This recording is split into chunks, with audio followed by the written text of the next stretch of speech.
We're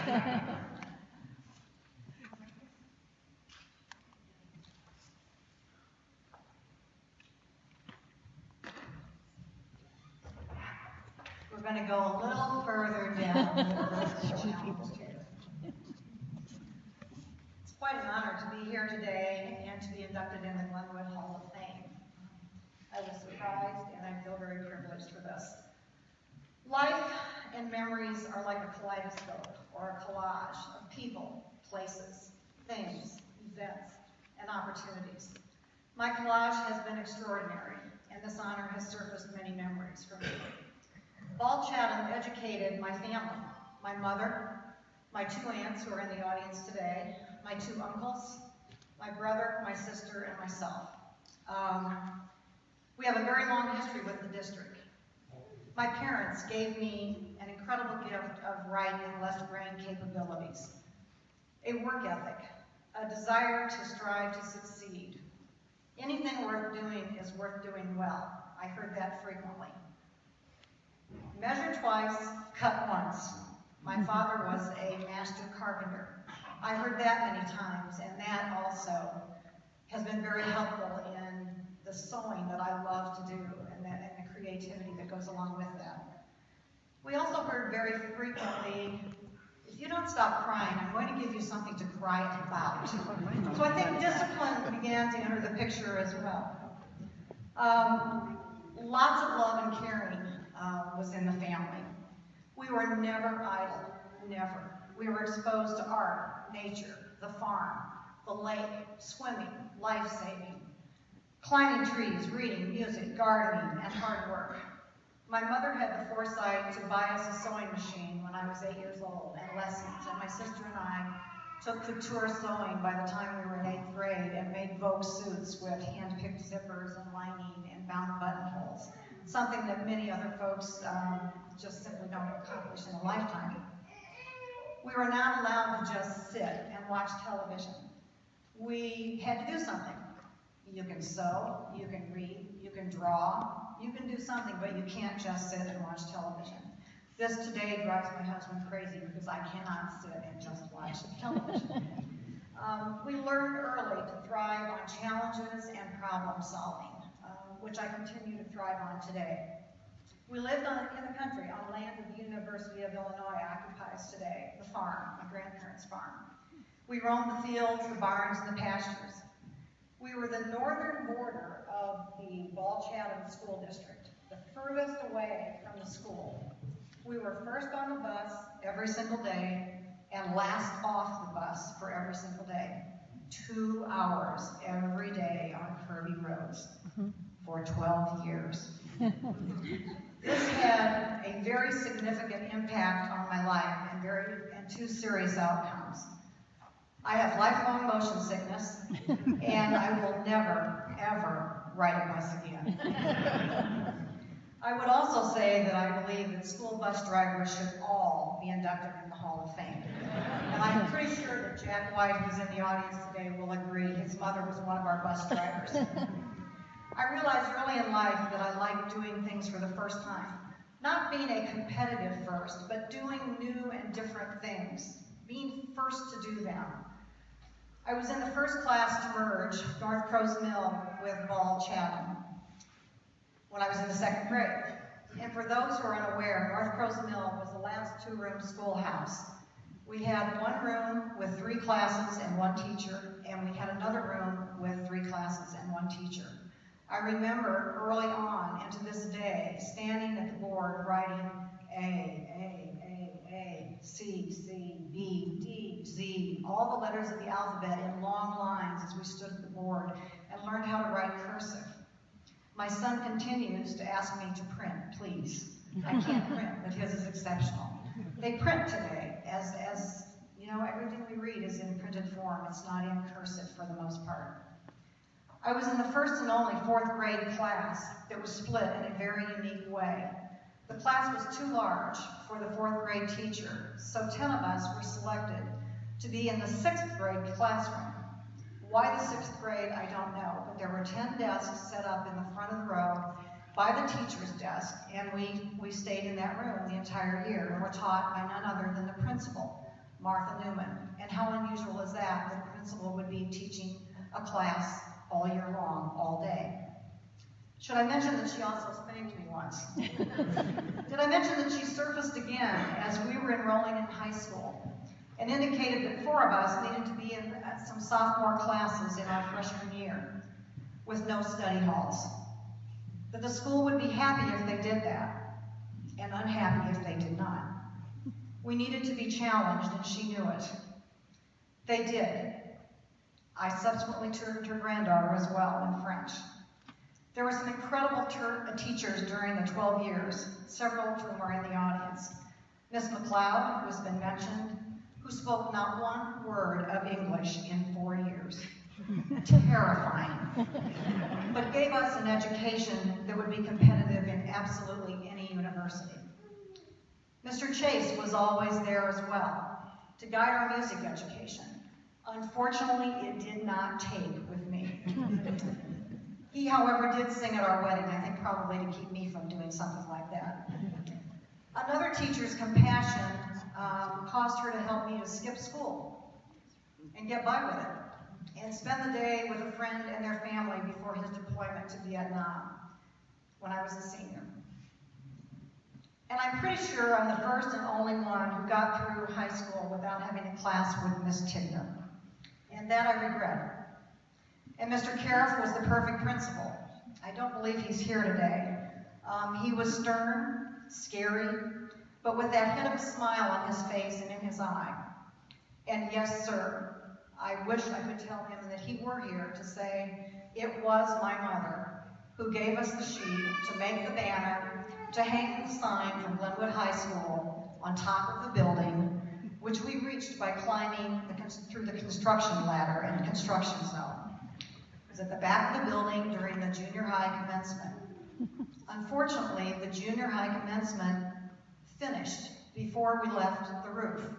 And there were literally, pretty much most of the salutatorian, there were 2 salutatorians, I believe, the year I was there, and there were probably 4 or 5 valedictorians, and we were all spread eagle on the roof until the entire parking lot emptied, and then we left.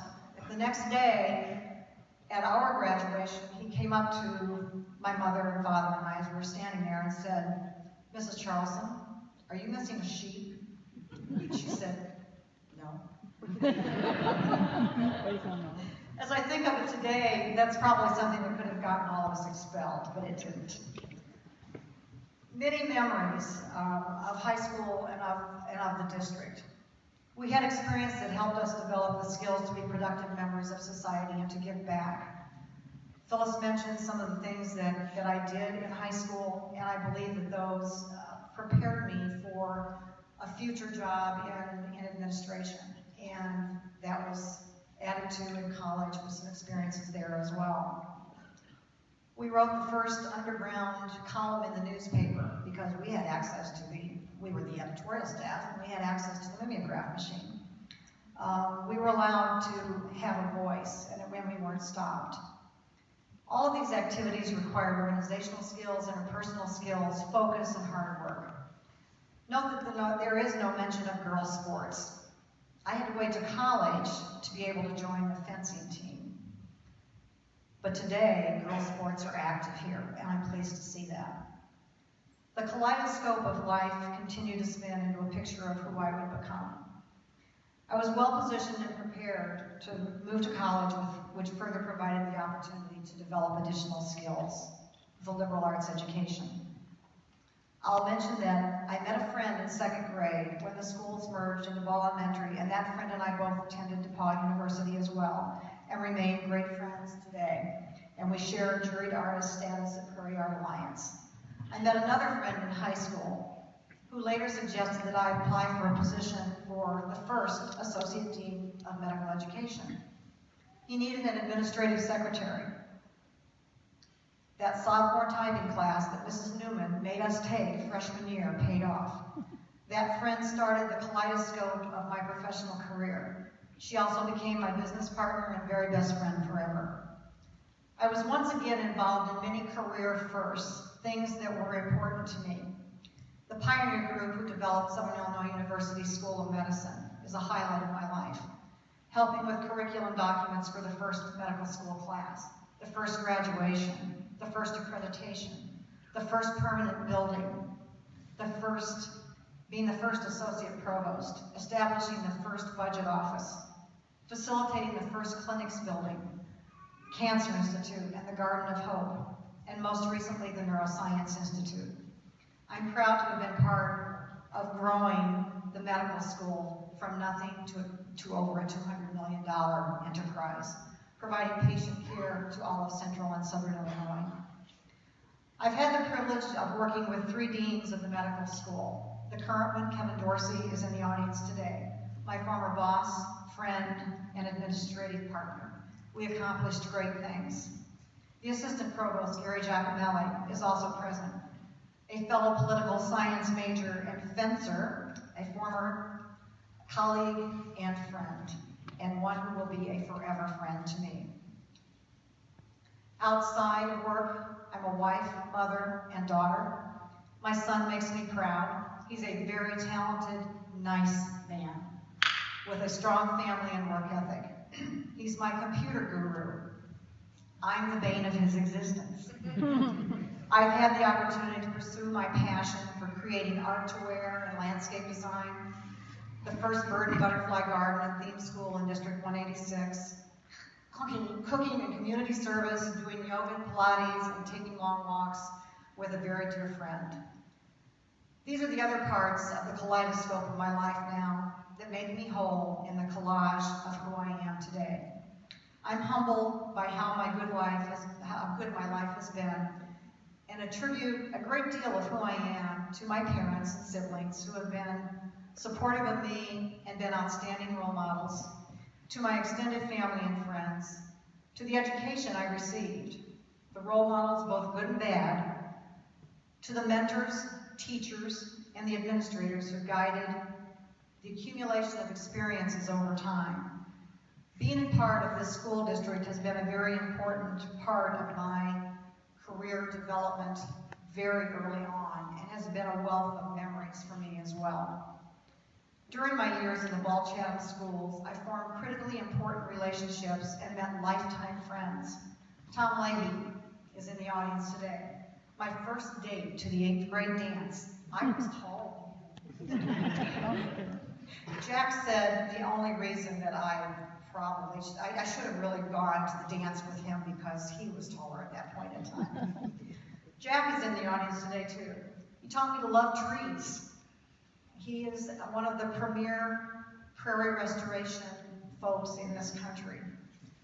Debbie, Sue, Linda, and Gail, the group who still falls right back in step each time our paths cross. Melissa, who is our dear friend and is in our hearts. She gave us the gift of sharing her last year with us, with grace, with dignity, and the love of life, even when her body was being consumed by ALS. Phyllis and Candy, big sisters extraordinaire, and Ken and Shelley, our very best friends of 50 years. Best of all, in high school, I met my husband of nearly 44 years. I'm pretty sure we'll make it to 44 in August. He's been my soulmate, my counterbalance, and my strongest advocate. Always supportive and there for me. He once said it would never occur to him to stop me from doing anything I wanted to do. I'm not sure I convinced him yet about that corner cabinet I really want in the kitchen, though. I'm not sure about that. He's been the center of my life's collage. Had I not been in the school district, and had he not moved here freshman year, my life would have been quite different. We have a son, a daughter-in-law, and grandson that make our lives complete. The collage will continue to evolve, and the kaleidoscope of my life will continue to change and refocus. But I shall not soon forget where I started and the impact that that has had on my life and on my career. For this, I thank you all and hope that the district continues to thrive, that it continues to support women as well as men, sports, art, and music programs, and provide a well-rounded educational experience for all students. Thank you very much.